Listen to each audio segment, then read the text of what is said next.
Hey, welcome back to ScreenCrush. I'm Ryan Arey, and a new cover story from Variety says that Marvel is considering bringing back the original 6 Avengers, including Robert Downey Jr., Scarlett Johansson, and then also replacing Kang the Conqueror with Dr. Doom. So I'm going to explain why I think all of this is a really bad idea that shows what happens when suits run the creative side of show business. It's a bad idea, right? Now, the article goes on to document all the behind-the-scenes problems that Marvel was having in their worst year ever, and I'm going to talk about all of that with our own friend Colton Ogburn a bit later. But look, just before I get into why this is all horrible, you have to know that this is not all doom and gloom. I actually think Marvel is setting themselves up for a 2024 that is going to be their best year since the pandemic, and I'm going to tell you why just a bit later. But first, let's talk about the bad ideas being floated here. First, let's start with how Marvel is not only going to dump Jonathan Majors as Kang, but they're talking about replacing the character with Dr. Doom as the new big bad of the multiverse saga. And by the way, according to this Variety piece, this discussion started before Majors' legal troubles when Quantumania underperformed at the box office. And look, if you want to dump Jonathan Majors, great, but don't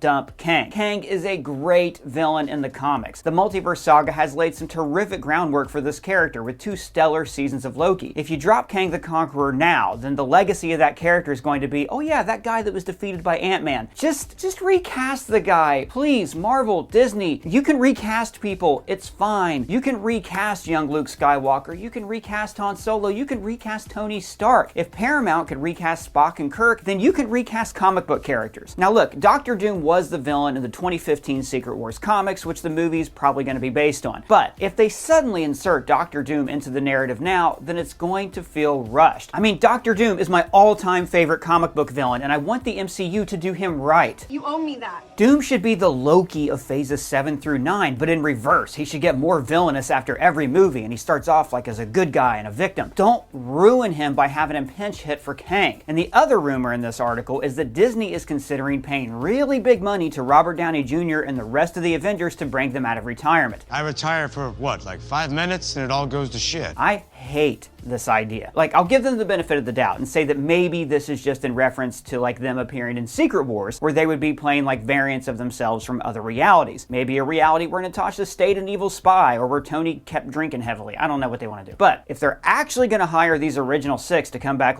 as the Avengers, this is corporate laziness writ large. It's like how when Disney bought Lucasfilm, they wanted every Star Wars movie to revolve around the era of the original trilogy, instead of telling new stories in new eras. I mean, they're finally getting away from that after we've had a decade of OT spin-offs, but their adherence to this story made in the 1970s ultimately hurt Star Wars, and it's gonna hurt Marvel. Or how so? Well, okay, The Force Awakens was a remake of A New Hope. Last Jedi overcorrected that, and The Rise of Skywalker was just pandering from top to bottom. That's the TLDR. And now I'm afraid that that is gonna happen again with Marvel. Look, these original 6, they're not the only Avengers. They were not even the original Avengers in the comics. Marvel has thousands of characters in their catalog. The Avengers roster has expanded or contracted to tell some incredibly weird, gut-wrenching, fun stories over the years, and Marvel has already introduced new characters that I want to see on a team together. She-Hulk, Circe, Black Knight, Captain America, Shang-Chi, Shuri, Moon Knight, White Vision. Get all those unlikely weirdos in a room together right now. Let's get weird! Weird! Get weird! If you want a new Iron Man, Rhodey is right there. He was Iron Man in the comics during the 80s Secret Wars. Don Cheadle is an incredible actor with an amazing pedigree, and he could lead this franchise. Now look, maybe these new characters have not caught on like the originals, but remember this, none of the MCU movies were billion-dollar moneymakers until the characters met in the Avengers. And then Marvel was able to take the audience of 5 different movies and combine them into one movie. These new Avengers, they need that room to breathe, to grow, to interact. They need a team-up movie. Where is my Shang-Chi sequel, for God's sake? If Marvel just dumps all of this groundwork and reverts back to what worked before, then they are cutting off their future. It's trading the cow for a glass of milk. Oh, but that's some tasty, tasty milk, person. It sure is. Now look, this is not an official announcement that Marvel has made. It's a leak of something they've considered after their Palm Springs retreat this year. I actually think that 2024 is going to end up being a big rebound year for Marvel, and I'm going to explain why. I have my reasons. But first, I want to talk to my friend Colton Ogburn about this. So Colton, we both read this article from Variety. What are your thoughts on this? It's a lot to digest. Yeah, it is a lot. My main thought would just be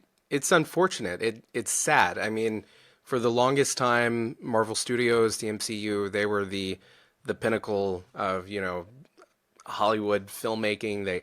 They achieved so much, with the box office, with what they're able to do with various genres within the superhero genre. So to see what we've long suspected with like these leaks of like confirmation of different dramas going on behind the scenes, it's not surprising just based on what we've seen with various projects. Like, I'll pick on Secret Invasion. It wasn't surprising to learn that Feige has been stretched thin. It wasn't surprising to learn that they've been really reactionary with, changing, directions in the middle of a production or in the middle of a script or something like that. So while not surprising, it's still just unfortunate. Well, a lot of this was covered in the book. We keep talking about it on the show because a friend of the channel, Joanna Robinson, co-wrote it. This book, The Reign of Marvel Studios, talks about how Feige began to be stretched thin, the pandemic. It's a must-read, talks about all that. There was also the Hollywood Reporter article from a couple weeks ago about Daredevil being retooled and how Marvel's like kind of redoing their television, right? Mm-hmm. Which was all, I think we can agree, very good, that they're like taking a more traditional approach and they're focusing on making good product. So with this, though, there's a lot to digest in this Variety article, like I talked about earlier. First, let's talk about the idea of majors, okay? And just, where do you go with him? Is he, we've talked on here before, we agree he's great. I'm trying to withhold judgment on everything, but a lot of people seem to be coming out of the woodwork. Where do you think they go with the character of Kang and with majors after this? What would you do? Well, I'll be clear. If he did what he's accused of having done, screw him. I hope. No, I hope Bye. that you don't deserve a career. Recast Go away. him, or right. Get rid of him for sure. Yeah.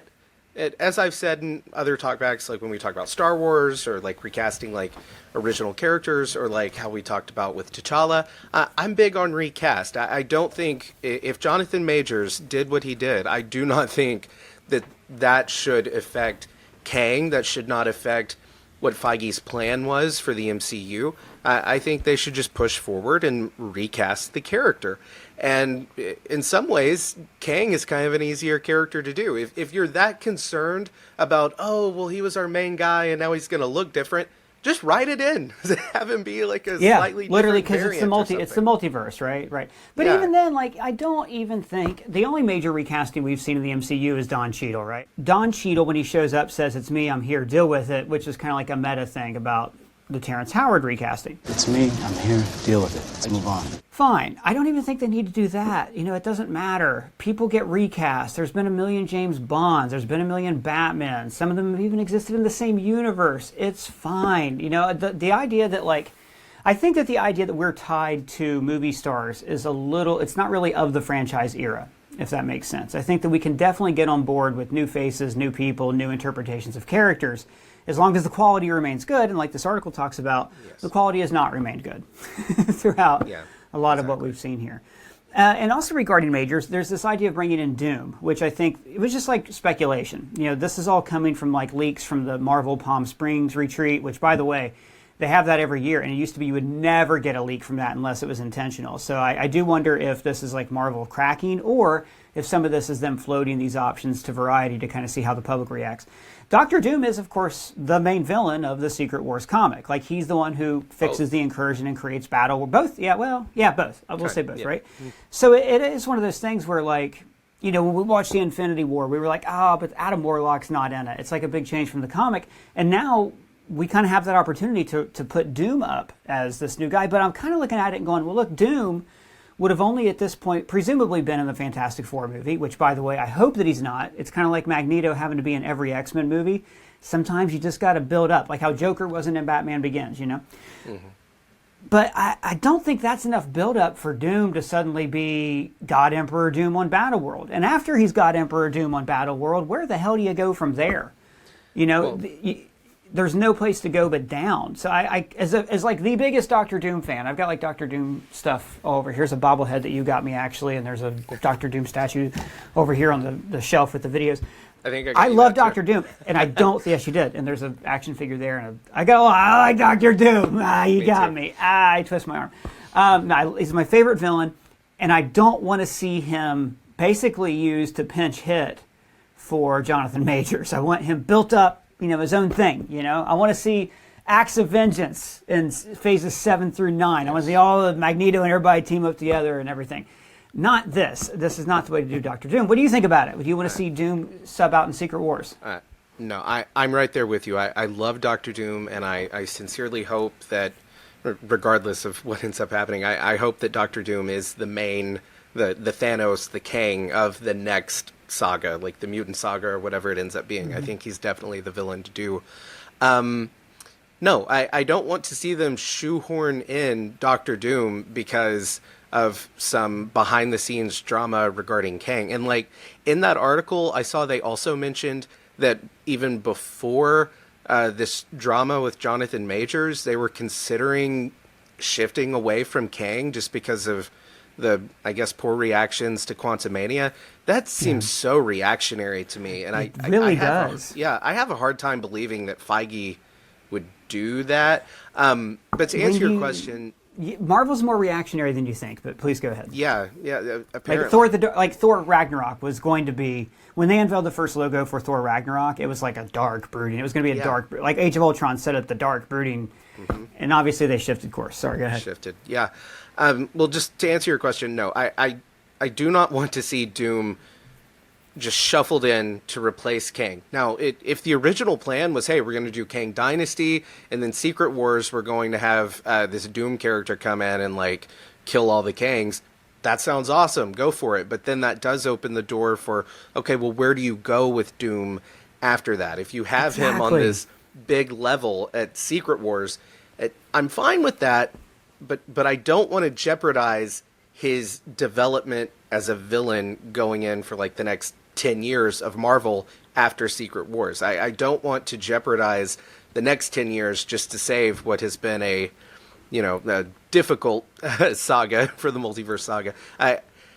I'm concerned that what they're doing is to just, let's do this, let's do that, let's do that. They're just moving around. I think they just need to stop, focus, take a breath, and that seems to kind of be what they're doing, like with the report you mentioned with Daredevil. So I hope that cooler heads prevail and that Feige can get in there and say, okay, let's take a breath, relax, let's do this right. And I trust Kevin Feige. I think he has been spread thin, as this article suggested. We've seen what he was able to do with the Infinity Saga, and I think he can save the multiverse saga if he's given the opportunity. Yeah, it's a shame because the idea of the multiverse really does offer a lot of creative outlets, but creative possibilities, but it also has a lot of creative limitations. And periods like, death doesn't matter anymore because we can always bring in another one. And that's kind of where I'm at with the Robert Downey Jr.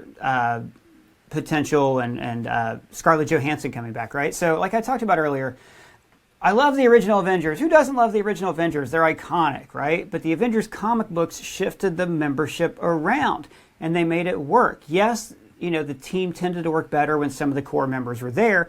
But you could also, the Avengers was such a strong book, you could have Black Knight, Circe, Dr. Druid, you could have all those B-listers and it'd still be a great book if the people writing it were good. And I think audiences would show up for those characters. But what's your opinion on the originals coming back to at least like maybe mentor or like hold the hand of these younger guys? Well, I've always thought that Secret Wars would have Robert Downey Jr. show up again as Iron Man, have Scarlett Johansson come back as Black Widow. Maybe not as the main characters. What was that?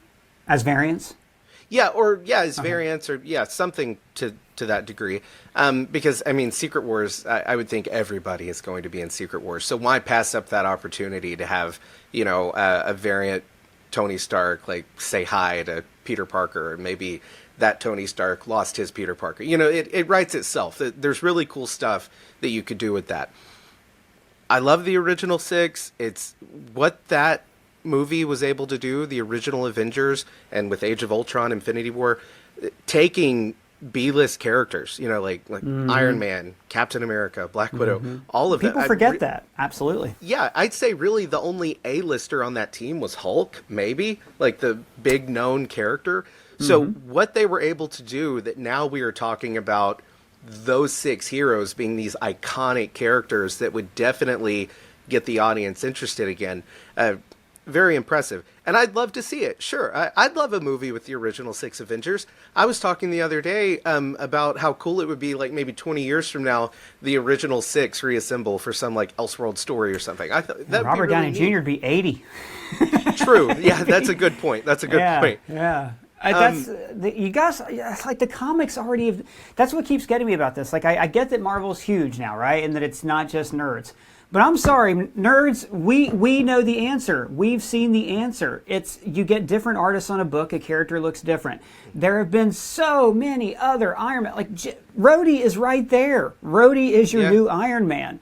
We don't need to bring in Ironheart and these other things. Like, he's your guy. We love Rhodey. Instead, they shoehorn him in Secret Invasion into this. Oh God. Oh, jeez. Person? Yeah, Doug. You're doing it again. Sorry, man. Stop.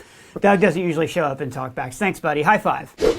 I just wanted to add, though, that as much as I would love to see the original 6 back, I do not want to see them back as like some kind of like retcon, like, let's backpedal. This new stuff isn't working. No, you commit. I want you to commit. Like, take like the late night wars, for example. I know this is like a weird example, but you know, like when Conan replaced Leno as the host, and then he, like 6 months later, they give Leno a show like before Conan's show, just completely kneecapping, you know, his transition as the Tonight Show host. I think that's the same thing that would happen here if we bring back Robert Downey Jr. and Black Widow and all the original Avengers. I feel like you're kneecapping your setup for what's supposed to be this new team. So, I mean, I really don't want them to give up on what they've built so far by bringing back in the original crew. And I think that could be something they risk. And there's so many promising characters in here. Like, I think that Yelena Belova is in a lot of ways more interesting than Natasha ever was. Sam Wilson I find fascinating because he has no powers. This is a normal guy going out there just with some wings and a fancy shield, you know. Even in Falcon the Winter Soldier, when he practices with the shield, we can see it hurts him to catch it. You know, that's a great character. There's so many characters like that have not had their time to shine. She-Hulk comics are way better than the She-Hulk show.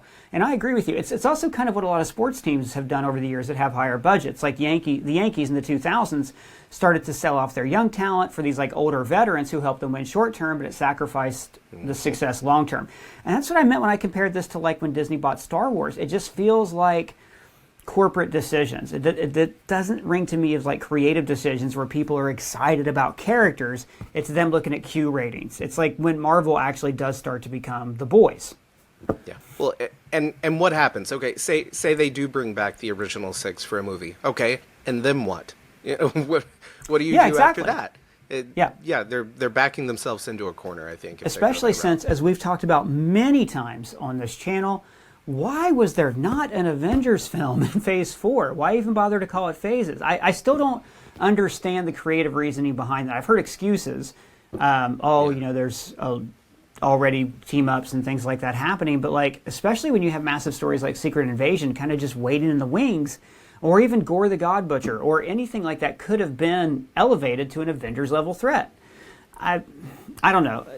Some things in this article, too, didn't surprise me, like Blade. You know, there's been rumors about Blade having bad writers and things like that for a long time. The fact that they tried to tease Blade in the Eternals without actually showing Blade was kind of a very odd choice for Marvel, where we would at least usually get, like, Thor's hammer, or, you know, to tease a character.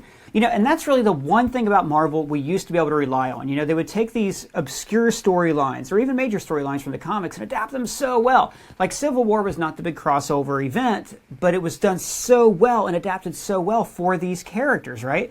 Now what I'm kind of getting is that instead of doing that, instead of saying, hey, you know, the multiverse, what if we really stretch that out? They're kind of going, oh no, people are tired of the multiverse. We got to wrap this shit up. We got to do this now. Let's just bring in Doom. Everybody wants Doom anyways. Whereas, like, if I'm going to bring in Doctor Doom, right? If I'm going to do Doctor Doom right, I'm going to have a Doctor Doom movie. I'm going to have Doctor Doom as like a poor kid in a caravan camp whose family's like being pursued by the forces of the government. I'm going to do Doctor Doom's story right. Give people the Doctor Doom story that they've never gotten to have.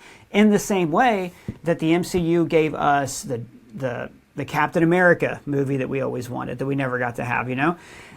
now they're just taking all these stories, like Gore the God Butcher is one of the best arcs I've ever read in the comics. Jason Aaron's Thor run, 100 issues, is fantastic.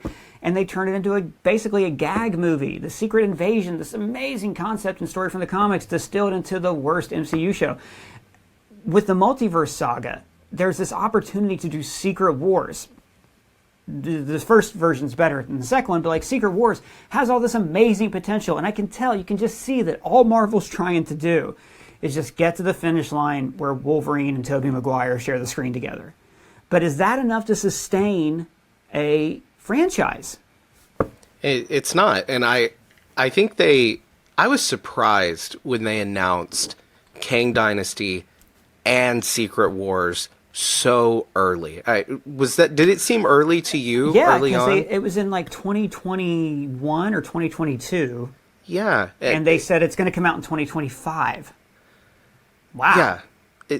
And now even later, it just felt so odd. Like after Endgame, I really thought Marvel would take a second, have some fun, do an Avengers movie with Tom Holland, Spider-Man, and Falcon, as and actual She-Hulk. Avengers again. Which Yes, we haven't had since 2015. Yeah, and just man, rebuild the team.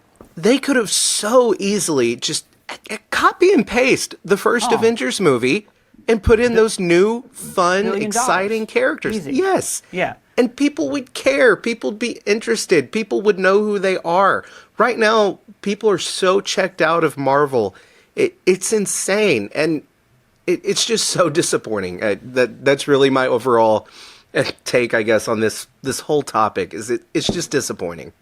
Well, it is disappointing short term, but there are a lot of reasons to be incredibly optimistic that I'm going to tell all of you guys about right now. Colton, thank you so much for joining me. It's been a pleasure as always. As a reminder, everybody, Colton is the guy who lives inside of our television, but he does not know it because he's trapped there eternally, so please don't tell him. And you can find his social and mine below. Colton, thanks a lot. Now, to be optimistic about this, the article talks about how all of this started in 2020 when the COVID-19 pandemic ushered in a mandate to help boost Disney's stock price with an endless torrent of interconnected Marvel content for the studio's fledgling streaming platform Disney+.